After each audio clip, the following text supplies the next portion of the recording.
Kamu yang sabar ya, Jeng. Aku tahu ini berat, tapi kita doain aja semoga anak Cantika diterima di sisi Allah. Cepet banget sih kan, kamu tinggalin kami.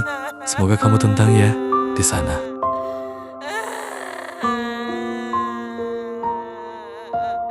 Keluarga Cantika yang sedang berduka atas kepergiannya, sementara di sisi lain, Buk, Fatimah, dan Nek-Nek Limah puas dengan semua itu. Mereka tertawa sepuasnya karena atas kemenangan mereka.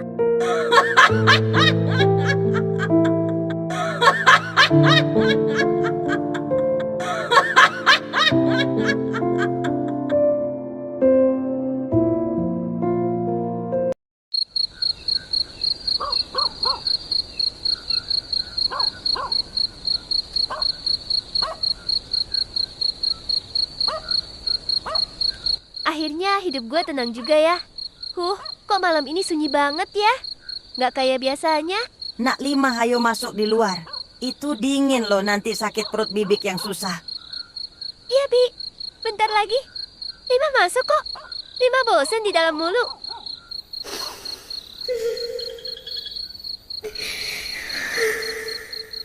Lah, itu suara siapa kok kayak ada yang nangis? Aku nggak salah denger kan? Aku cek dulu deh. Perasaan dari belakang rumah.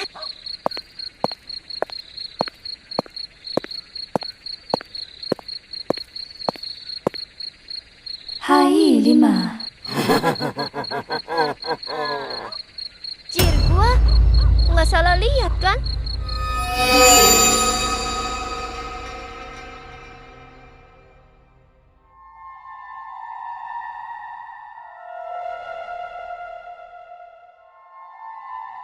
Kok gue kayak lihat Cantika ya di belakang rumah? Nggak mungkin sih. Mungkin aku lagi halusinasi aja. Karena kecapean. Ya udah deh.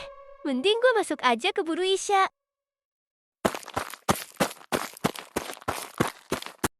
Kamu ini kenapa sih kok lari-lari gitu kayak habis lihat setan aja? Itu loh, Bi. Aku tadi lihat Cantika di belakang rumah. Mukanya seram banget.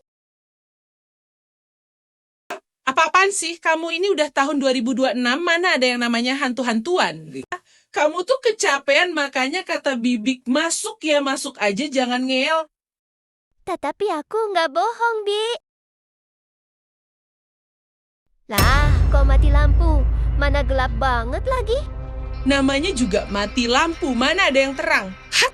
Mungkin meteran lampunya aja yang koslet, mending kamu lihat aja dulu sana, Bibik masih ada kerjaan.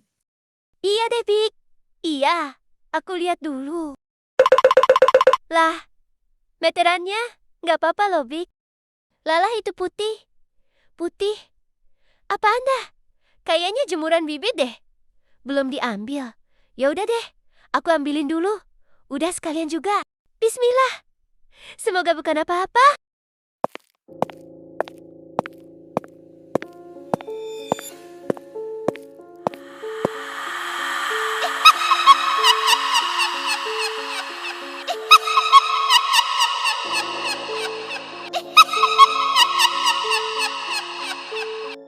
Lima. Apakah kau bosan hidup? Kenapa kau menyentetku? Apa salahku denganmu, Lima?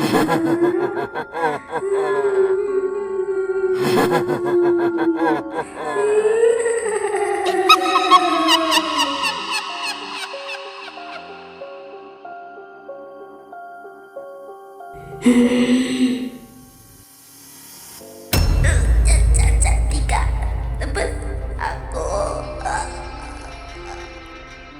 Kalau aku tidak ingin disakiti, kenapa kau menyakitiku? Padahal aku berbuat baik padamu.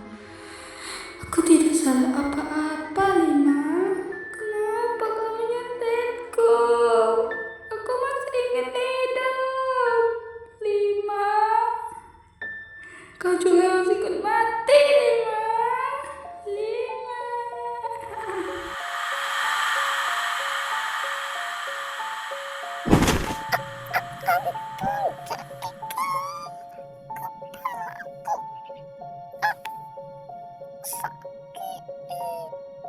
Dan ini adalah saatnya yang terakhir, Naimah.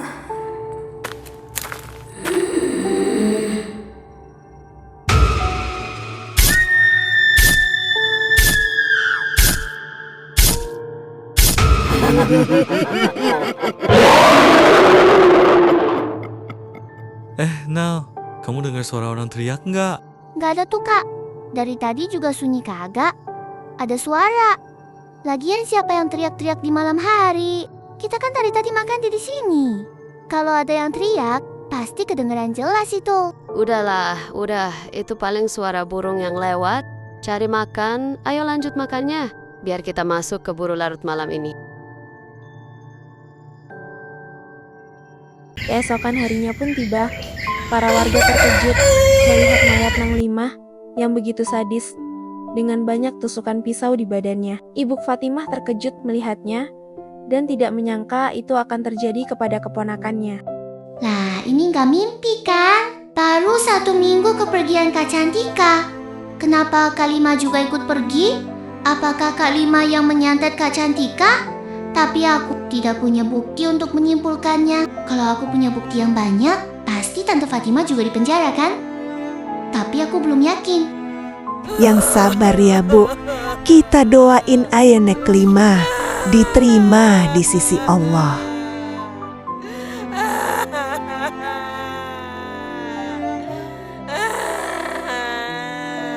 Jadi teriakan yang semalam itu berasal dari sini, tapi kenapa semua orang tidak mendengarnya? Kemudian, jasad Limah pun dikubur. Dan hari-hari di desa ini mulai perlahan berubah dengan sendirinya. Akan tetapi setiap hari, Buk Fatimah selalu diteror oleh Cantika. Dan dia sudah tidak tahan lagi dengan teror itu dan kembali lagi ke kota tempat asalnya.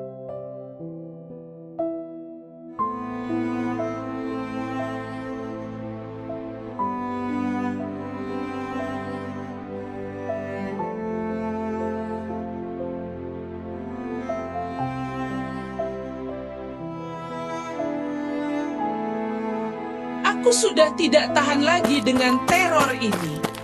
Aku harus segera kembali ke kota meskipun tidak ada tujuannya daripada aku mati secara cuma-cuma di sini.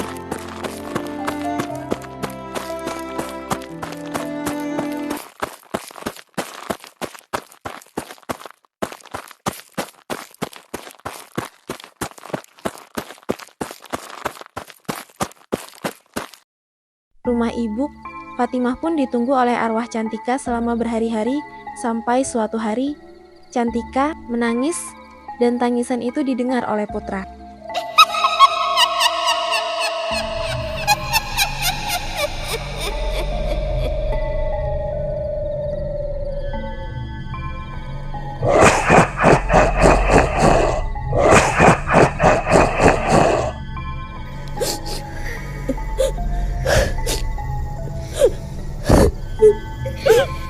Lah, bukannya itu suara Cantika ya? Tapi kan Cantika... Tanpa basa-basi putra pun mencari sumber suara itu. Kakak mau Dan kemana? benar saja Tunggu ternyata aku mau suara ikut. itu benar-benar suara Cantika yang sedang menangis. Kak Cantika, Cantika. kamu ngapain di sini? Kak, kalian bisa melihatku. Iya, kamu ngapain di sini? Cantika, kamu harus tenang di alam sana. Kamu nggak boleh gini. Aku sangat merindukanmu Kak Cantika. Walaupun kami merindukanmu, tapi kamu tidak boleh berbuat seperti ini, Cantika. Aku juga merindukan kalian. Jadi yang bunuh Kak Lima, Kak Cantika kakak. Kenapa begini kakak harus tenang di sana? Aku merindukan kakak, tapi kakak nggak boleh gini. Kakak melakukan ini karena kakak hanya ingin membalaskan dendam kakak. Kakak tahu dendam itu tidak baik, tapi kakak sudah terlanjur karena mereka yang menyantet kakak tanpa sebab, Dek. Sudah cukup, Cantika. Kamu yang tenang di sana. Jaga diri kalian baik-baik ya. Aku kan merindukan kalian selama-lamanya.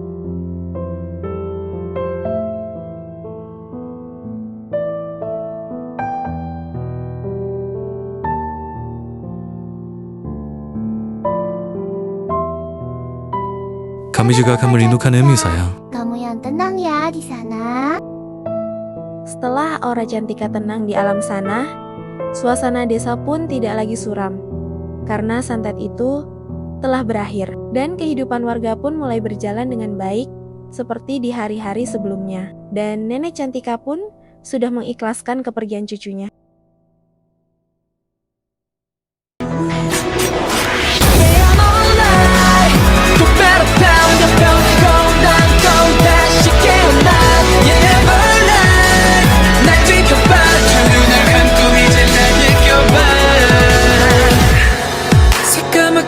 짙은 어둠 속 길 잃어버린 아이처럼 아무리 소리 질러봐도 아무